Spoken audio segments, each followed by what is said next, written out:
Welcome back everyone to part 2 on how to adjust your pre-flop strategy against someone who doesn't like to fold against a 3-bet. Let's jump right into the next category of hands. Let's talk about jacks and tens. Before we talked about aces and kings and queens. We saw some interesting adjustments there. For example, with aces, we started to cold call more. With kings, we had a lower 3-bet frequency with some of sort of the 3-bet bluffs, but we started to add in more of the equity-based kings because they simply play well enough against in a 3-bet pot. Now our opponent is not folding as often anymore with queens and jacks, like the value of 3-betting kings increases, and we're also blocking quite some combinations of his 4-betting range there. With queens, we saw an adjustment with less 3-bet bluffing there, and we had a few increasements there in terms of equity-based queens. When we look into jacks and tens, we can see that we are now cold calling ace-jack, ace-jack-jack, ace-jack-10 hands with a nut suit that previously were also used very often as a 3-bet here in this scenario, as well as we're stopping with our 3-bet bluffs with ace-jack-jack and ace-jack-10. Let's look into some examples here. If you look at the chart first, you can see that the 3-bet with these combinations drops from 11% to 8% to 5%. And that is actually a pretty big drop, as you can see.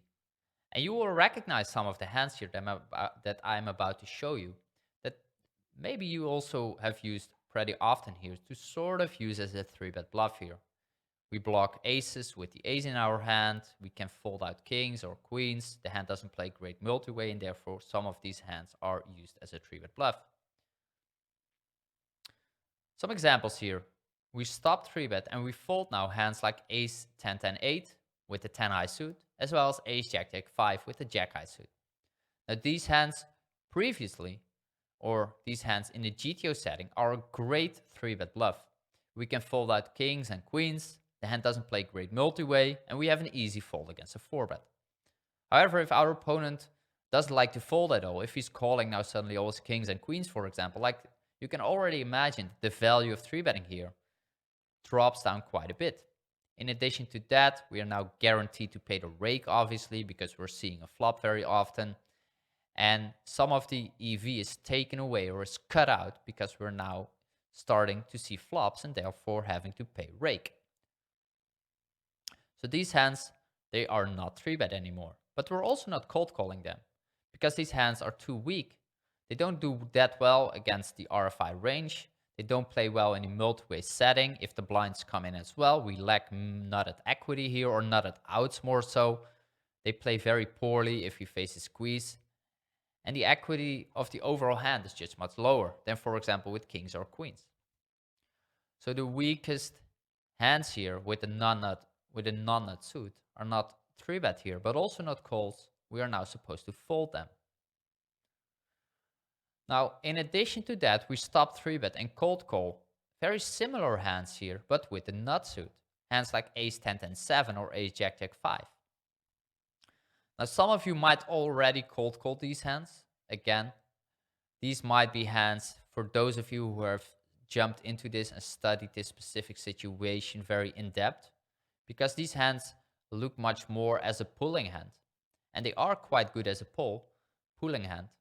But in a GTO setting, many of these combinations are actually a great 3-bet because we can fold out so often kings and queens, and we can so often take down the pot pre-flop and not having to pay rake.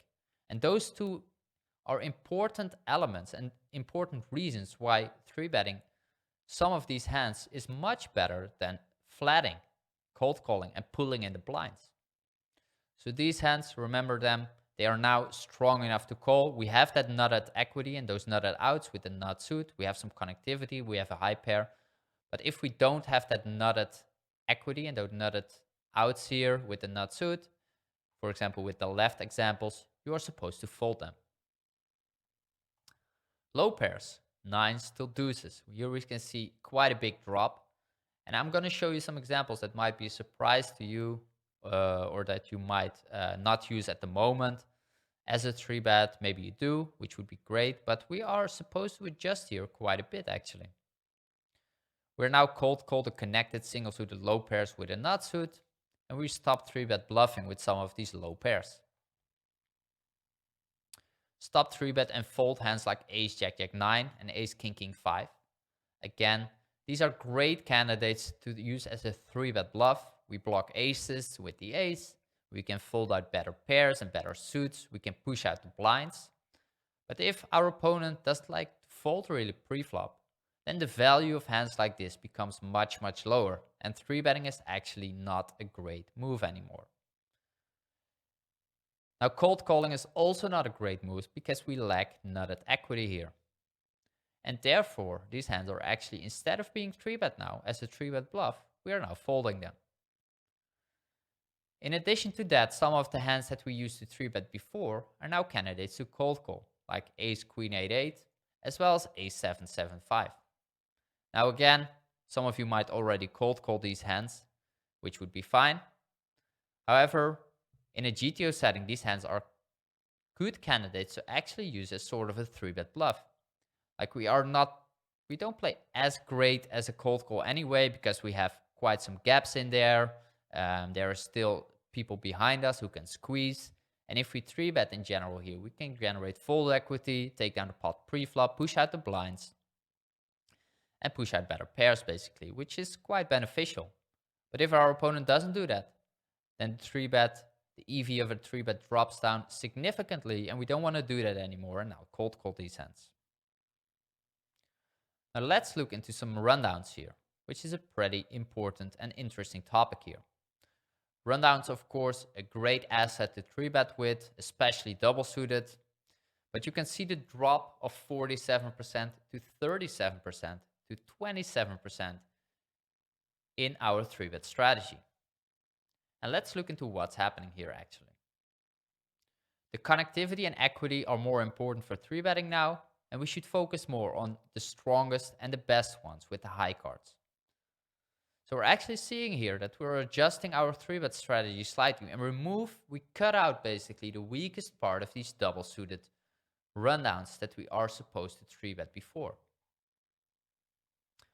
Examples here of hands that we are 3-betting, or many of us are 3-betting. I'm pretty sure most of you will 3-bet these hands, but are actually not that great anymore if your opponent doesn't really like to fold versus 3-bets. We're talking here about hands like ace jack 9-6, very gappy hands, hands that don't flop as smoothly in 3-bet pots, and hands that actually benefit quite a bit from folding out better pairs and folding out equity basically. So a hand like ace jack 9-6 is now, instead of being 3-bet, should be used as a cold call. Other examples, ace 9-7-5, like 3 low cards with at least 2 gaps. Previously a hand that is a great candidate to 3-bet here. However, without any fold equity pre-flop, the value and the EV of this 3-bet drops that much that we're now not anymore interested in 3-betting, but we want to cold call them. Ace 6-5-4, very strongly connected, but we have a very, very low rundown with the 6-5-4. And this is actually at the bottom of our normal 3-betting range, but now we are actually moving it from the 3-bet to our cold call. Now remember that a hand like ace 9-8-7, for example, those perfectly connected ones, is still strong enough to 3-bet. But like these lowest ones, like ace 6-5-4, and the ones with a lot of gaps and no high cards, like 9-7-5, jack 9-6, like the top one, those examples are not great anymore to use as a 3-bet, and we should now cold call them. Let's finally look into the single-suited rundowns, because here we do have some 3-bets, especially if we have that ace in addition to our hand, of course. You can see the drop down from 7% 3-bet to 4 to 2%. And we can see the adjustments that we are not 3-bet bluffing anymore with these unsuited ace XX hands. In addition to that, we're only 3-betting the strongest ones with 4 high cards that are very strongly connected. Stop 3-bet and fold hands like ace king 10-7, hands that many of us, I'm pretty sure many of you will use this as a 3-bet bluff very often here. But it's not a great candidate to choose from if you lack fold equity pre-flop. Secondly, ace 10-9-8. Again, a hand that benefits a lot from pushing out your opponent and taking down the pot pre-flop. But if your opponent is not doing that anymore, you're actually supposed to fold this. These hands are also not great to cold call because we lack nutted potential. We don't have a nut suit. The top one has a lot of gaps in there. And these hands just don't play well as a cold call in general at this rate level. In addition to that, if we get squeezed, obviously that's also not a great scenario. And we're just supposed to fold this, playing low stakes PLO. Now, hands that we shouldn't 3-bet anymore, but that are strong enough to cold call, are hands like ace, king, jack, 7 here. We have a nut suit here, so our hand plays better in a multi-way pot. We have nutted equity. And we are now actually capable of just cold calling them. But previously, a hand like this is also used as a 3-bet with a very high frequency. Another one, ace, queen, 10, 9. This one doesn't have a nut suit, but we are much better connected here than, for example, the ace, king, 10, 7, the top one on the left there. And therefore, we are now strong enough to make the cold call, but a 3-bet is not an option anymore. Because we lack fold equity, we are paying the rake there by 3-betting. We're building a pot with a hand that benefits a lot from pushing out your opponent. But if that's not the case anymore, then we shouldn't use it as a 3-bet anymore, but now just simply cold call. I hope overall, all these examples and all these charts and all these adjustments make some sense to you and clarifies that we are using a different 3-bet strategy if your opponent is not folding anymore against a 3-bet.